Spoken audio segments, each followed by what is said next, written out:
السلام علیکم ورحمۃ اللہ وبرکاتہ نحمده ونصلی علی رسوله الکریم اما بعد اعوذ باللہ من الشیطان الرجیم بسم اللہ الرحمن الرحیم یا ایہا الذین آمنوا اتقوا اللہ حق تقاته ولا تموتن الا وانتم مسلمون صدق اللہ العظیم۔ محترم حاضرین جمعہ، بزرگوں، دوستوں اور میرے عزیز ساتھیوں، گزشتہ جمعہ کو ہم نے نماز کے مقاصد کو سمجھا تھا، جس میں 3 چیزوں پر ہم نے غور کیا تھا۔ سب سے پہلے تو یہ کہ نماز میں اللہ رب العزت نے یہ تاثیر رکھی ہے کہ نماز انسان کو بے حیائی کی باتوں سے، ناشائستہ حرکتوں سے اور اللہ کی نافرمانی سے روکتی ہے۔ اگر کوئی شخص نماز پڑھتا ہے لیکن اس کے باوجود بے حیائی میں مبتلا ہے اور اللہ کی نافرمانیوں میں لگا ہوا ہے، تو اس میں نماز کا کوئی قصور نہیں ہے، بلکہ صحابہ نے اس کا جواب دیا کہ نماز میں اس کے کمی ہے، اس کی محنت میں کمی ہے، اس لیے نماز پڑھنے کے باوجود بھی یہ ان کاموں میں لگا ہے جو اللہ کو ناراض کرنے والے ہیں۔ تو ایسے لوگوں کو چاہیے کہ وہ اپنی نماز کو اچھی سے اچھی بنانے کی فکر کریں۔ دوسرا مقصد یہ بیان کیا گیا تھا نماز کا کہ اقیم الصلاۃ لذکری، اللہ رب العزت قرآن مجید میں فرماتے ہیں نماز کو قائم کرو میری یاد کے لیے، میرے دھیان کے لیے۔ اور جس کو اللہ کی یاد، اللہ کا دھیان نصیب ہو جائے گا، اس کے 2 بڑے فائدے بیان کیے گئے تھے۔ ایک تو یہ کہ جو یہ ہمیشہ سمجھے گا کہ اللہ مجھے دیکھ رہا ہے تو گناہوں سے بچے گا۔ دوسرا فائدہ یہ ہوگا کہ جب اس کو یہ پتہ ہوگا کہ اللہ میرے ساتھ ہے تو وہ دنیا کی بڑی سے بڑی طاقت سے ڈرے گا نہیں۔ اور تیسرا مقصد بتایا گیا تھا نماز کا کہ استعینوا بالصبر والصلاۃ، کہ انسان کے اوپر دنیا میں بہت سے آزمائش آتی ہیں، کبھی کسی کا انتقال ہو جاتا ہے، کبھی کسی کا لاس ہو جاتا ہے، کبھی کسی کو بیماری لاحق ہو جاتی ہے۔ تو اللہ رب العزت نے نماز میں یہ اثر اور تاثیر رکھی ہے کہ نماز کے ذریعے سے ہم ان تمام صدموں کو بھلا سکتے ہیں۔ اور اس بات کی طرف اللہ رب العزت نماز کے ذریعے سے ہم کو متوجہ کر رہا ہے کہ دنیا کی بڑی سے بڑی مصیبت اگر تم پر آئے تو اس کا حل تم نماز میں تلاش کرو۔ یہ 3 مقاصد ہم نے سمجھے تھے۔ آج دوستوں نماز سے متعلق ایک بہت اہم چیز ہم سنیں گے، سمجھیں گے، اللہ ہم سب کو اس پر عمل کی توفیق بھی دیں۔ نماز دوستوں یہ اللہ کی محبت کا امتحان ہے، اس جملے کو آخر تک یاد رکھیں۔ نماز اللہ کی محبت کا امتحان ہے۔ امتحان کس بات کا؟ نماز کے اوقات یعنی وقتوں کی ترتیب جو بنائی اللہ رب العزت نے، فجر کی نماز صبح صادق کے بعد فوراً پڑھی جاتی ہے، سورج طلوع ہونے سے پہلے۔ پھر ظہر کی نماز 1 بجے کے آس پاس پڑھی جاتی ہے، ٹائم بتا دیتا، ٹائم کے حساب سے ہم سمجھیں گے۔ پھر عصر کی نماز 5 بجے کے آس پاس، مغرب کی نماز، ہم سب جانتے ہیں اوقات نماز کے۔ ایسا بھی ہو سکتا تھا کہ اللہ رب العزت 5 نماز تھوڑے تھوڑے وقفے سے دے دیتے اور انسان وہ 5 نماز پڑھ کے فارغ ہو جاتا، پھر اپنے کام دھندے میں، اپنے آرام میں لگا رہتا۔ تو یہاں پر دوستوں ایک بات یہ سمجھنی ہے کہ اللہ رب العزت صرف اٹھک بیٹھک کروانا نہیں چاہتی ہم سے کہ فٹافٹ آؤ نماز پڑھو چلے جاؤ، ختم کرو، بوجھ اٹھا کے پھینک دو، بلکہ اللہ رب العزت 5 اہم اوقات، 5 اہم وقتوں کے اندر ہماری آزمائش کر رہے ہیں۔ اچھا، دوسری بات یہ ہے کہ اس کو ہم آزمائش کیوں بول رہے ہیں پتہ ہے آپ کو؟ بعض لوگ سوچتے ہیں کہ یہ کون سی آزمائش کہ انسان کو کام سے روکا جا رہا ہے، نیند، میٹھی نیند سے اٹھایا جا رہا ہے، اس کے جو ہے چائے ناشتے کا وقت ہے وہ ٹائم پہ بھی بلایا جا رہا ہے، اس کے دھندے کا وقت ہے، گراہک کھڑا ہے، کسٹمر کھڑا ہے دکان پہ، اس وقت بلایا جا رہا ہے۔ آفس والوں کو صرف آدھے گھنٹے کا بریک ملتا ہے، اس میں ظہر کی نماز پڑھائی جا رہی ہے، اس میں ان کو کھانا بھی کھانا ہے، نماز بھی پڑھنی ہے۔ تو امتحان دوستو اس لیے کہا جا رہا ہے محبت کا امتحان، کیونکہ امتحان میں اختیار ہوتا ہے۔ امتحان میں کیا ہوتا ہے؟ آپشن ہوتا ہے، اختیار ہوتا ہے۔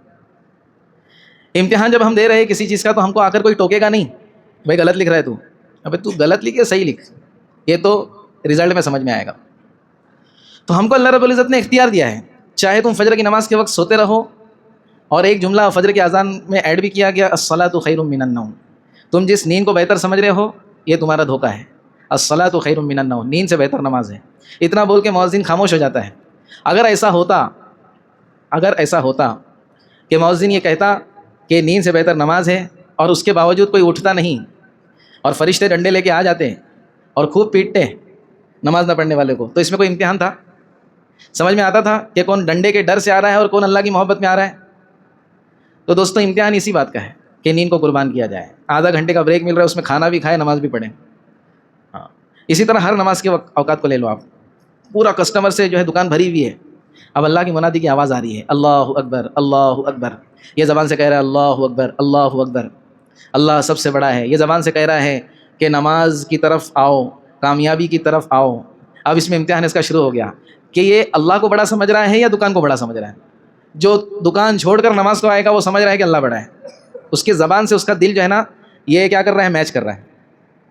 اور اگر کوئی شخص یہ سوچ رہا ہے کہ اگر میں چلا جاؤں گا تو دکان کا نقصان ہو جائے گا، کسٹمر ٹوٹ جائے گا، دیکھیں گے نماز بعد میں، اب یہ امتحان میں فیل ہو گیا. سمجھ میں آ رہی بات؟ تو معلوم ہوا دوستو اللہ رب العزت نے نمازوں کے اوقات جو رکھے ہیں یہ ہمارے امتحان کے لیے رکھے ہیں کہ اللہ کی محبت میں کون نماز کی طرف آتا ہے اور کون اپنی جگہ پہ بیٹھا رہتا ہے. کھیل کود میں لگے ہوئے لوگ، کھیلنا منع نہیں ہے، کھیل سکتے، جائز جو گیم سے کھیل سکتے ہیں. انڈور گیم کی بات نہیں کر رہا ہوں، نہیں بولیں گے مولانا نے بولے گیم کھیل سکتے ہیں، موبائل کی بات نہیں کر رہا ہوں میں، آؤٹ ڈور گیم کی بات کر رہا ہوں. کوئی کرکٹ کھیل رہا ہے، کوئی فٹ بال کھیل رہا ہے. اب وہاں پر جو ہے اذان ہو گئی، کیا ہو گئی؟ اذان ہو گئی. اب اللہ کی محبت کا تقاضا یہ ہے کہ وہ گیم کو چھوڑ کر، اس کھیل کو چھوڑ کر آ جائے، چاہے اس میں کتنا انٹرسٹ آ رہا ہو، کتنا ڈوپامائن ریلیز ہو رہا ہو، اس کا بہت اس کو اچھا لگ رہا ہے، لیکن وہ اب یہ نماز کی طرف متوجہ ہو جائے گا. اچھا ایک مثال دے دیتا ہوں آپ لوگوں کو. یہ جو بڑے بڑے کرکٹر ہوتے ہیں، جیسے نام بھی لینے میں کوئی حرج نہیں ہے، ہاشم آملہ بہت بڑا اچھا کرکٹر گزرا ہے، کھیلنے میں بھی اور ایمان کے اعتبار سے بھی. ہر مسلمان کی زبان پہ اس کا نام تھا جب وہ کھیلتا تھا، اور اذان کے ٹائم پہ جو ہے وہ کھیلتا نہیں تھا، نماز پڑھتا تھا. بہرحال تو ہمارے دل کو کتنا اچھا لگتا تھا، اور بھی بہت ساری خوبیاں تھی اس کی، ہم لوگ بولتے تھے کیا آدمی ہے. تو وہ انٹرنیشنل کھیلنے کے باوجود اتنی بڑی قربانی دیتا تھا، اور آج ہم گلی کرکٹ کھیلتے ہیں لیکن اس میں ہماری کوئی قربانی نہیں، سب کو بھول جاتے ہیں. ہم اس کی تعریفیں کرتے تھکتے نہیں ہم، لیکن جب ہماری باری آتی ہے تو ہم کیا کرتے ہیں، ہم ترجیح دیتے ان کھیلوں کو، دکان کو. بہرحال تو میرا بولنے کا مقصد یہ دوستوں کہ نماز میں امتحان ہے اللہ کی محبت کا. اللہ رب العزت نے نماز کے اندر جو فوائد رکھے ہیں آخرت کے، ویسے دنیا کے بھی رکھے ہیں. اب اس بات کو ہم سمجھیں گے دوستوں کہ جو لوگ اس دنیا سے ناکام ہو کر جانے والے ہیں، جو لوگ اس دنیا سے ناکام ہو کر جائیں گے تو ہمیں پتہ ہے وہ کہاں جائیں گے، جہنم میں جائیں گے. نماز کی اہمیت کو بتانے کے لیے دوستوں یہ آیت کافی ہے. اللہ رب العزت کی طرف سے جہنمیوں سے ایک سوال ہوگا، قرآن مجید میں اس کا بیان ہے. اللہ رب العزت کی طرف سے جہنم میں جو جا چکے ہیں ان سے سوال ہوگا، ما سلککم فی سقر، اے لوگو جہنمیوں تم کو جہنم میں کیا چیز لے کر آئی، جہنم میں کیسے پہنچ گئے تم لوگ، ان سے پوچھا جائے گا. تو جہنم میں پہنچنے کے بہت سارے ذریعے ہیں، بہت سارے راستے ہیں، ہم کو پتہ ہے بہت سارے حرام کام ہیں، اللہ کی نافرمانیاں ہیں، لیکن اس کے باوجود جہنمی لوگ جو سب سے پہلی چیز بیان کریں گے نا وہ یہ کہیں گے قالوا لم نکو من المصلین، وہ سب مل کے کہیں گے کہ ہم نماز نہیں پڑھتے تھے. گناہ کتنے سارے ہیں نا بھائی، بہت سارے گناہ ہیں. تو وہ یہ بھی کہہ سکتے تھے ہم فلاں کام گناہ کر کے آئے، ہم نے انٹرسٹ کھایا، ہم نے جھوٹ بولا، ہم نے دھوکہ دیا، ہم نے بھائی بہن کا حق نہیں دیا. یہ سب چیزوں پہ تو آدمی جہنم میں جائے گا ہی، لیکن جو سب سے پہلی وجہ آدمی بتائے گا نا جہنمی آدمی، وہ کہے گا لم نکو من المصلین، ہم نماز نہیں پڑھتے تھے. کتنی خطرناک آیت ہے. دوسری آیت روایت میں آتا ہے کل قیامت کے دن اللہ تبارک و تعالیٰ کی طرف سے میدان حشر میں اعلان ہوگا. کیا اعلان ہوگا؟ کہ سجدہ کرو. تو جتنے لوگ ایمان والے ہیں دوستو یہ سب سجدے میں گر جائیں گے قیامت کے دن میدان محشر میں. اس میں سے بہت سارے لوگ ایسے ہوں گے جو سجدہ کرنا چاہیں گے لیکن وہ سجدہ کر نہیں پائیں گے. ان کی جو پیٹھ ہوں گی نا، کمر، جو ہماری اسپائن ہے نا، ہماری ریڑھ کی ہڈی، یہ فلیکسیبل ہے، اس کے اندر لچک ہے. ہم سجدے میں جاتے ہیں، اٹھتے ہیں، بیٹھتے ہیں، یہ ہماری جو ریڑھ کی ہڈی بہت اچھی طرح کام کرتی ہے، اسی پہ ہمارا پورا اسٹرکچر ہے. روایت میں آتا ہے کہ اللہ رب العزت ان کی پیٹھوں کو تختہ بنا دیں گے. تختہ جیسے یہ دروازہ ہے، کوئی بھی دروازہ لے لو، یہ دروازہ جو ہے نا یہ فلیکسیبل نہیں ہے، اس کے اندر جو ہے لچک نہیں ہے، یہ یا تو ایسا گرے گا یا ایسا نہیں ہو سکتا. تو اسی طرح روایت میں آتا ہے کہ بعض لوگوں کے اللہ رب العزت کمروں کو، ان کی جو پورا اسٹرکچر ہوگا اس کو تختہ بنا دیں گے، یہ جھک نہیں پائیں گے، اور اتنے شرمندہ ہوں گے یہ کہ پوری کائنات اللہ کے سامنے سجدہ کر رہی ہے اور ہم سجدہ نہیں کر پا رہے ہیں. تو یہ کون لوگ ہوں گے؟ ان کے بارے میں کہا گیا یدعون الی السجود وهم لا یسجدون. یہ دنیا میں ایسے لوگ تھے کہ ان کو سجدے کے لیے 5 وقت بلایا جاتا تھا. یدعون الی السجود، سجدوں کی طرف ان کو بلایا جاتا تھا. وهم لا یسجدون، لیکن یہ سجدہ نہیں کرتے تھے، یعنی نماز نہیں پڑھتے تھے. تو کل قیامت کے دن دوستوں نماز نہ پڑھنے والا اتنی رسوائی میں ہوگا، اتنی ذلت میں ہوگا کہ تمام لوگ اپنے رب کریم کے سامنے سجدہ کر رہے ہوں گے، اور یہ بے نمازی جس نے دنیا میں نماز کو اہمیت نہیں دیا، کل قیامت کے دن جب یہ سب دیکھ چکا ہوگا، اس کو سب سمجھ میں آ گیا ہوگا، اس وقت یہ اللہ کے سامنے جھک نہیں پائے گا. تو یہ ایسی رسوائی ہے دوستو، اس سے بڑی کوئی رسوائی نہیں ہو سکتی. اس لیے ہم اس بات کی فکر کریں کہ ہم نماز کے پابند بنیں. دوسری بات، ماشاءاللہ اتنی باتیں سننے کے بعد جو ہم 3-4 جمعہ سے سن رہے ہیں، ہمارے دل میں یہ کم سے کم یہ طلب پیدا ہوئی ہوگی کہ انشاءاللہ ہم نماز پڑھیں گے. کوئی ایمان والا ایسا نہیں ہے کہ اتنی قرآن اور حدیث کی بات سننے کے بعد کم سے کم اس کے دل میں ارادہ تو پیدا ہوا ہی ہوگا کہ انشاءاللہ آج کے بعد نماز نہیں چھوڑوں گا، تو کرتے اس کی ارادہ انشاءاللہ۔ دوسری بات، نماز کی پابندی کے ساتھ ساتھ ہم کو کیا کرنا ہے، نماز کی 2-3 چیزیں سمجھ کر چلے دوستو۔ ہم کو نماز سیکھ کر کے پڑھنا ہے۔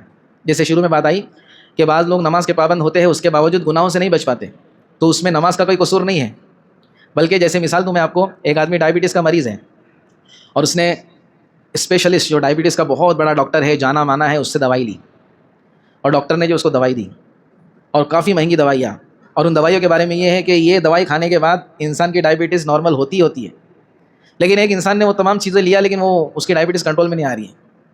اب پھر سے ڈاکٹر کے پاس گیا، بولے حضرت آپ کا تو بڑا نام سن کے آیا تھا میں، لیکن آپ کی دوائی تو کوئی اثر ہی نہیں کر رہی۔ اب ڈاکٹر کو بھی تعجب ہو رہا ہے کہ میری دوائی اثر کیوں نہیں کر رہی۔ ڈاکٹر نے پھر سے دوا چینج کر کے دیا، بولے اس سے بھی پاورفل دیتا ہوں۔ پھر کچھ دنوں کے بعد کیا، بولے ڈائبٹیز کنٹرول میں ہی نہیں آ رہی ہے۔ تو ڈاکٹر نے بولے کہ ٹھیک ہے دوائی تو آپ لے رہے ہو، پرہیز کر رہے ہو کیا؟ بولے نہیں پرہیز تو نہیں کر رہا ہوں، صرف آدھا کلو گلاب جامن کھاتا ہوں 2-3 دن میں ایک بار، گاجر کا حلوہ کھا لیتا ہوں 200-300 گرام۔ تو ڈاکٹر نے بولے قیامت تک بھی آپ جو ہے میری دوائی کھائیں گے تو آپ کو فرق پڑنے والا؟ تو معلوم ہوا کہ نماز تو پڑھ رہا ہے لیکن پرہیز نہیں کر رہا ہے، دوائی تو لے رہا ہے لیکن پرہیز نہیں کر رہا، تو اس میں دوائی کا جو قصور نہیں ہے بلکہ اس کی نا پرہیز کرنے کا قصور ہے۔ تو پرہیز کرنا، پرہیز کیسا ہوگا؟ کچھ چیزوں کی پابندیاں۔ سب سے پہلی چیز، نماز کے ظاہر اور باطن کو بنانے کی فکر۔ نماز کے اندر 2 چیزیں ہیں، ایک تو یہ کہ ظاہر جو دکھتا ہے نماز کے اندر، کیا دکھتا ہے نماز کے اندر؟ ہم سیدھے کھڑے ہیں یا نہیں کھڑے ہیں، ہمارا رخ قبلے کی طرف ہے یا نہیں ہے، ہماری پیروں کی انگلیوں کا رخ قبلے کی طرف ہے یا نہیں ہے، ہم ہاتھ کس طرح سے اٹھا رہے ہیں، ہم ہاتھ کس طرح سے باندھ رہے ہیں، یہ سب ظاہر ہے۔ ہم نماز میں کیا پڑھ رہے ہیں، سورہ فاتحہ ہماری صحیح ہے نہیں ہے، جو صورتیں ہم قرآن کی پڑھ رہے ہیں اس کے ہم مخرج سے پڑھ رہے ہیں کہ نہیں پڑھ رہے ہیں، بہت بڑی محنت ہے دوستو۔ یہ بہت مختصر میں بتا رہا ہوں، لیکن یہ ایسا نہیں ہے کہ ایک دن میں ہو جائے گا، اس کے پیچھے بہت بڑی محنت ہے نماز کے ظاہر کے پیچھے۔ اور پھر جب نماز کا ظاہر بن جاتا ہے، یعنی کرنے کی چیزیں اور پڑھنے کی چیزیں ہم کو پرفیکٹ آ گئی، ایک تو ہے کرنے کی چیز اور ایک ہے پڑھنے کی چیز، یہ ظاہر ہے، ہم کو یہ سب آ گئی، ہم نے سب سیکھ لیا، وقت دیا ہم نے۔ اب اس کے باطن پر باری آتی ہے، جو چیز دکھتی نہیں ہے، یعنی ہمارا دھیان، ہمارا جو ہے نا خشوع، ہمارے دل کے اندر اللہ کے سامنے کھڑے ہونے کی کیفیت۔ اس لیے حدیث میں اللہ کے نبی صلی اللہ علیہ وسلم نے ارشاد فرمایا، ان تعبد اللہ کأنک تراہ فإن لم تکن تراہ فہو یراک۔ نماز میں یا کسی بھی عبادت میں، کوئی بھی ہم عبادت کر رہے ہیں، بلکہ 24 گھنٹے ہم کو یہ دھیان ہونا چاہیے کہ اللہ مجھے دیکھ رہا ہے، میں اللہ کو دیکھ رہا ہوں۔ کیا ہونا چاہیے؟ پہلی چیز، ان تعبد اللہ کأنک تراہ، عبادت ایسی کر جیسے تو اللہ کو دیکھ رہا ہے۔ کیسی عبادت ہوگی دوستو جس میں ہم کو یہ یقین ہو جائے کہ میں اللہ کو دیکھ رہا ہوں۔ لیکن چونکہ اللہ کے نبی صلی اللہ علیہ وسلم حکیموں کے حکیم ہیں، ہر چیز اللہ کے نبی صلی اللہ علیہ وسلم کو اللہ رب العزت نے جتنا علم دیا وہ سب چیزیں اللہ کے نبی کے پاس موجود ہیں، تو اللہ کے نبی فرما رہے ہیں فإن لم تکن تراہ، اگر یہ کیفیت حاصل نہ ہو کہ تو اللہ کو دیکھ رہا ہے تو کم سے کم یہ ہونا چاہیے فہو یراک، وہ تجھ کو دیکھ رہا ہے۔ تو نماز میں دوستو ایک چیز ہم اس کی پابندی کر لیں کہ پہلے تو ظاہر کو سمجھ لے، ظاہر کا پڑھنا، ظاہر میں کس طرح کھڑے ہونا، تمام ارکان کو سیکھ لے کسی عالم سے، کسی جانکار سے، اس پہ وقت دے۔ دوسری چیز، اپنے باطن کو بنائیں۔ باطن کو کیسے بنائیں گے؟ 2 رکعت نماز پڑھ کے اس کی مشق کرے، نفل میں جب موقع مل جائے مسجد میں آئیں 2 رکعت نماز پڑھے، یہ نیت سے کہ میں اللہ کا دھیان پیدا کر رہا ہوں، اس میں 2 رکعت میں پوری یہ کوشش کرے کہ میں اللہ کو دیکھ رہا ہوں۔ یہ نہ ہو سکے تو کم سے کم اس بات کا دھیان رکھے کہ اللہ مجھ کو دیکھ رہا ہے، اور وہ اللہ کیسا ہے؟ یعلم خائنۃ الاعین وما تخفی الصدور، وہ تمہاری آنکھوں کی خیانت کو بھی جانتا ہے، تم کیا گڑبڑ کرتے ہو، کدھر دیکھتے ہو کدھر نہیں دیکھتے، وما تخفی الصدور، اور تمہارے دل میں جو چل رہا ہے وہ بھی اللہ دیکھتا ہے۔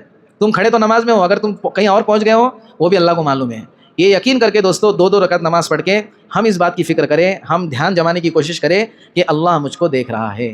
یہ اگر چیز ہمارے اندر آ گئی تو سمجھو ہم نماز کے اندر ایسی نماز کے بنانے میں کامیاب ہو گئے جو نماز گناہوں سے بچائے گی۔ دوسری اہم چیز بات کر کے ختم کرتا ہوں، ٹائم ہو گیا ہے۔ ہم اس بات کی فکر کریں کہ نماز کو جماعت کے ساتھ پڑھنے کی کوشش کریں، نماز کو جماعت کے ساتھ پڑھنے کی کوشش کریں۔ ہم دنیا کے کسی بھی کونے میں ہوں، ہم کتنے ہی مشغول ہو، ہماری اولین فکر یہ ہونی چاہیے کہ میں مسجد میں پہنچ کر جماعت کے ساتھ نماز پڑھوں گا۔ حدیث میں آتا ہے کہ جو نماز کے وقتوں کو دھیان میں رکھتا ہے، نماز کے وقتوں کو معلوم کرنے کی کوشش کرتا ہے کہ آج فجر کا وقت کیا ہے، آج اشراق کا وقت کیا ہے، ظہر کتنے بجے شروع ہوں گی، کتنے بجے ختم ہوں گی، عصر کا پہلا وقت کیا ہے، عصر کا آخری وقت کیا ہے، جو اس بات کی فکر کرتا ہے اللہ رب العزت اس کی اولاد میں، اس کی نسل میں ایسی برکت دیں گے جیسے ابراہیم علیہ السلام کی اولاد میں برکت دی۔ یہ سنیں، بہت بڑی فضیلت ہے۔ جو نماز کے اوقات کو دھیان میں رکھتا ہے، اس کو معلوم کرنے کی کوشش کرتا رہتا ہے، اللہ رب العزت اس کی زندگی میں، اس کی اولاد میں، اس کی نسل میں حضرت ابراہیم علیہ السلام کی اولاد کی طرح برکت دیں گے۔ حضرت ابراہیم کی اولاد کی کیا برکت؟ جتنے بھی نبی اس دنیا میں آئے ہیں حضرت ابراہیم کے بعد وہ ابراہیم علیہ السلام کی نسل میں آئے ہیں، تو ہمارے نسلوں میں اللہ رب العزت نیکوکاروں کو پیدا کریں گے، دین کے داعی اور شیدائیوں کو پیدا کریں گے انشاءاللہ۔ تو نماز کو جو ہے نا کیا کرنا ہے، اس کے وقت پر جماعت کی پابندی کے ساتھ پڑھنا ہے، اور بھی بہت ساری چیزیں انشاءاللہ ہم آئندہ جمعہ کو سمجھیں گے۔ اللہ رب العزت ہم سب کو نماز کا پابند بنائے، اپنا فرما بردار بنائے، نافرمانی سے بچائے۔ دوستو